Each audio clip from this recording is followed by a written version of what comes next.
नाज़रीन मोहतरम अस्सलामु अलैकुम।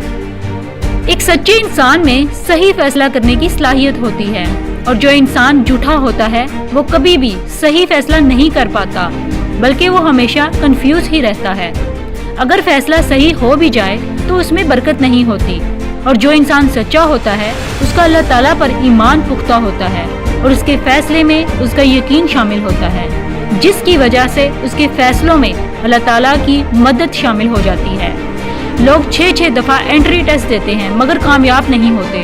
कुदरत इशारों से उन्हें समझा भी रही होती है कि इधर रास्ता बंद है, कोई और रास्ता ढूंढो, मगर फिर भी वो उसी रास्ते पर रहते हैं। उनके इस रास्ते पर रहने की वजह से उनकी जिद होती है और जो जिद्दी होता है उसके तरक्की करने के मौके कम हो जाते हैं। जिस फर्द में लचक होती है वो अपने मालिक को पुकारता है और कहता है कि मेरे मालिक, जो तेरी मर्जी है वही मेरी मर्जी है, मैं तेरे फैसलों पर राजी हूँ, मेरे मालिक मेरे लिए आसानियाँ पैदा फरमा। हजरत इमाम मालिक रहमतुल्लाह क्या खूब फरमाते हैं कि इंसान की 2 पैदाइशें हैं, एक जिस दिन वो पैदा होता है और दूसरा जिस दिन वो खुद को ढूंढ लेता है कि वो क्यों पैदा हुआ। दूसरी पैदाइश पहली पैदाइश से ज्यादा अहम है। ये जिन लोगों की जिंदगी में आ जाती है तो वो कारामद हो जाते हैं। हदीस मुबारका का मफहूम है कि वो शख्स बेहतरीन है जो दूसरों के लिए फायदेमंद हो। जिस दिन आप दूसरों के लिए फायदेमंद बन जाते हैं तो समझ लीजिए कि आपने जवाज़े हस्ती तलाश कर लिया है। अगर आपकी जिंदगी आपके अपने ही काम नहीं आ रही तो फिर समझ लीजिए कि आपकी जिंदगी का मकसद अभी तक पूरा नहीं हुआ।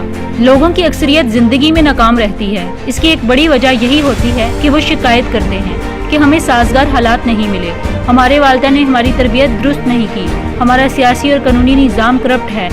अगर देखा जाए तो साजगार हालात नबियों को भी नहीं मिले। दुनिया में कभी भी हालात साजगार नहीं रहे और ना होंगे। पौधे को जमीन से निकलने के लिए जमीन का सीना चाक करना पड़ता है। आप जब भी आगे निकलने की कोशिश करेंगे दुनिया आपको पागल कहेगी, लेकिन आपको दुनिया की परवाह किए बगैर अपनी तवानाई का सही इस्तेमाल करते हुए आगे निकलना होगा, क्योंकि जब आप अपनी तवानाई का दुरुस्त इस्तेमाल करेंगे तो हमेशा सुकून में रहेंगे और अगर इसको दबा के रखेंगे तो बेसुकून रहेंगे। कोशिश करके अपना शौक वाला काम तलाश कीजिए, क्योंकि अक्ल वाला अपने अंदर छुपी तवानाई को तलाश करता है और फिर वो ये शऊर हासिल कर लेता है कि मुझे जिंदगी एक बार मिली है, इसमें कुछ ना कुछ जरूर करके जाऊंगा। फिर वो इस फिक्र में पड़ जाता है कि क्या, कैसे और कब किया जाए। उम्मीद करती हूँ आपको मेरी ये वीडियो पसंद आई होगी। मेरी मजीद वीडियो के लिए मेरा चैनल जरूर सब्सक्राइब कीजिएगा। बहुत शुक्रिया।